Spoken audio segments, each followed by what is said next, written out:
Hello बच्चों, let's see this question. Phi represents momentum and Q represent position. Then the dimensions of Planck constant h in terms of Q and phi. बच्चों यहाँ पर जो हम लोग को ये जो क्वेश्चन दिया है हम लोग को क्वेश्चन हम लोग को बोलता है बच्चे यहाँ कि जो हमारे पास फाई है, अगर फाई को हम लोग क्या करते हैं, रिप्रेजेंट करते हैं मोमेंटम से, एंड क्यू को रिप्रेजेंट किया गया है यहाँ पर पोजीशन से। तो हमारे पास प्लांक कांस्टेंट जो एच है उसकी हम लोग को डायमेंशन निकालनी है क्यू एंड फाई के टर्म्स में। सबसे पहले बच्चा हम लोग यहाँ पर की कंसेप्ट की बात कर लेते हैं कि कौन से की कंसेप्ट से इस क्वेश्चन को हम लोग सोल्व कर सकते हैं, राइट।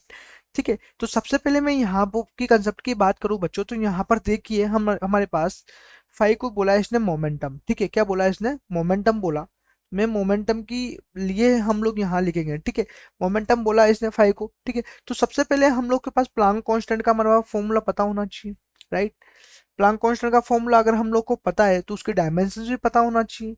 ठीक है, तो मैं अगर बात करूं यहाँ पर कि जो प्लांक कांस्टेंट है के, ठीक है, प्लांक कांस्टेंट होता है हमारे पास के, सॉरी, प्लांक कांस्टेंट जो हम लोग के पास अगर यहाँ लिखेंगे तो हम लोग लिखेंगे इसका E equal to h f, right, E equal to h f. ठीक है, अगर हम लोग को ये तो हम लोग बोलते हैं E क्या है यहाँ पर, एनर्जी है। ठीक है, एच क्या है यहाँ, एच क्या है यहाँ पर, प्लांक कांस्टेंट है। मैं लिख देता हूँ यहाँ पर energy equal to Planck constant multiply by हमारे पास है क्या है, फ्रीक्वेंसी, फ्रीक्वेंसी, राइट। तो बच्चों यहाँ पर हम लोग की अगर डायमेंशंस की बात करें,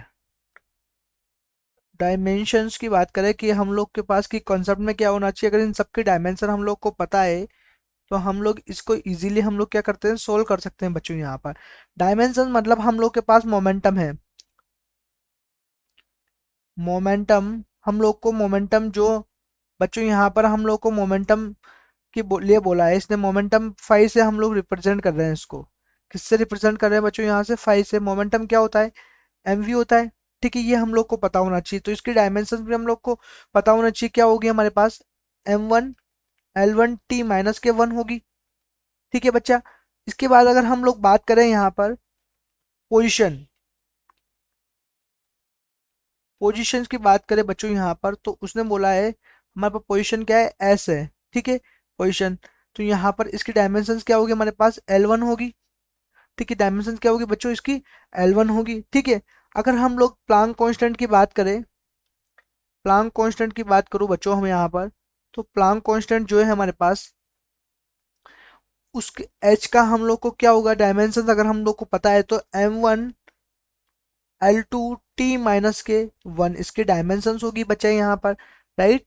अब इसकी डायमेंशन है बच्चा, तो मैं क्या बोलूँ यहाँ पर, इन सब की डायमेंशन हम लोग को पता है, तो मैं क्या इसको अगर हम लोग कन्वर्ट करेंगे यहाँ पर p और q की, सॉरी p और फाई की टर्म्स में अगर हम लोग इसको कन्वर्ट करेंगे तो मैं इसको यहाँ से लिखूंगा, कैसे लिखते हैं यहाँ से इसको, कि h इज प्रोपोर्शनल q और फाई। ठीक है, यहाँ से हम लोग ये फॉर्मूला बनाकर हम लोग यहाँ इसकी टर्म्स में हम लोग इसकी डायमेंशंस को फाइंड कर सकते हैं बच्चों यहाँ पर। ठीक है, कर सकते हैं यहाँ पर फाइंड। तो मैं यहाँ बोल सकता हूँ कि जो हमारे पास h है, ठीक है, हमारे पास जो बच्चों यहाँ पर क्या है, h है, वो ऐसे बोला मैंने इसको, इसकी डायमेंशन में मान लेता हूँ क्या है, इसकी डायमेंशन है हमारे पास a, देन, ठीक है, देन हमारे पास जो q है उसकी डायमेंशन मैंने मान ली b, राइट। ठीक है, प्लांक कांस्टेंट है बच्चों, तो इसकी डायमेंशंस क्या है हमारे पास यहाँ पर, m1 l1 t-1 और क्या है बच्चों यहाँ पर, l2। ठीक है, t-1 और ये l2, राइट। ठीक है, यहाँ इसको लिख देता हूँ यहाँ से, जो मोमेंटम की इसकी डायमेंशन है ये, वो क्या है ये, m1 l1 t-1 इसकी डायमेंशन आई है बच्चों यहाँ पर। ठीक है, तो मैंने लिख दिया है यहाँ पर। ठीक है, इसकी डायमेंशन के ऊपर लगा दिया मैंने, इसकी डायमेंशन को मैंने a माना तो यहाँ पर लिख दिया मैंने a, राइट। पोजीशन है, पोजीशन की डायमेंशन L होती है L1, तो इसकी यहाँ पर लिख दिया मैंने। ठीक है। तो बच्चा इसी प्रकार से हम लोग इसको सॉल्व करते हुए अगर हम लोग आगे चलते हैं बच्चों, तो हम लोग देखेंगे यहाँ पर कि इसकी डायमेंशन जो है हमारे पास वो m1, ठीक है, l2 t माइनस के 1 है, ठीक है, राइट, ठीक है। अब मैं क्या करूँ बच्चों, यहाँ पर जो हमारे पास इसकी डायमेंशन से इसको मल्टीप्लाई करता हूँ इसके साथ, तो ये क्या हो जाएगा हमारे पास, m की a हो जाएगी हमारे पास, ठीक है, l की क्या हो जाएगी हमारे पास, ये भी हमारे पास क्या हो जाएगी, a हो जाएगी, t की माइनस के a हो जाएगी बच्चों यहाँ पर, ठीक है। ये हो जाएगा हमारे पास जो l है हमारे पास वो की उसकी क्या हो जाएगी बच्चों, b हो जाएगी यहाँ पर, ठीक है, क्या हो जाएगी बच्चों, b हो जाएगी यहाँ पर, देखेंगे यहाँ से तो हम लोग के पास b हो जाएगी इसको, ठीक है, राइट, ठीक है बच्चा। तो यहाँ पर हम लोग कर लेते हैं इसको सोल्व यहाँ से, कि इसको सोल्व जब हम लोग करेंगे बच्चों तो हमारे पास क्या आना चाहिए, ठीक है, राइट। तो यहाँ से हम लोग देखते हैं, ये हम लोग को बचा है यहाँ पर m1 l2 t माइनस के 1, राइट, ठीक है।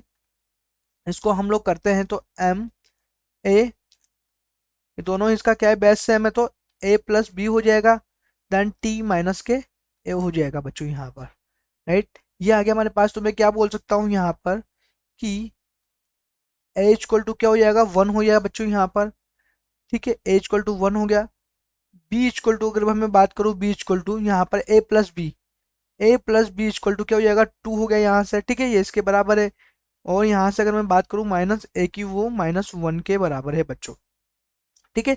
तो यहाँ से वैसे भी यहाँ पर a इक्वल टू 1 ही आएगा, तो मैं क्या बोल सकता हूँ, b इक्वल टू यहाँ पर कितना आएगा, यहाँ पर 1 है तो ये कितना हो जाएगा, b इक्वल टू भी कितना हो जाएगा बच्चों, यहाँ पर अगर यहाँ मैं बोल सकता हूँ कि b इक्वल टू भी क्या हो जाएगा, 1 हो जाएगा बच्चों यहाँ पर, ठीक है।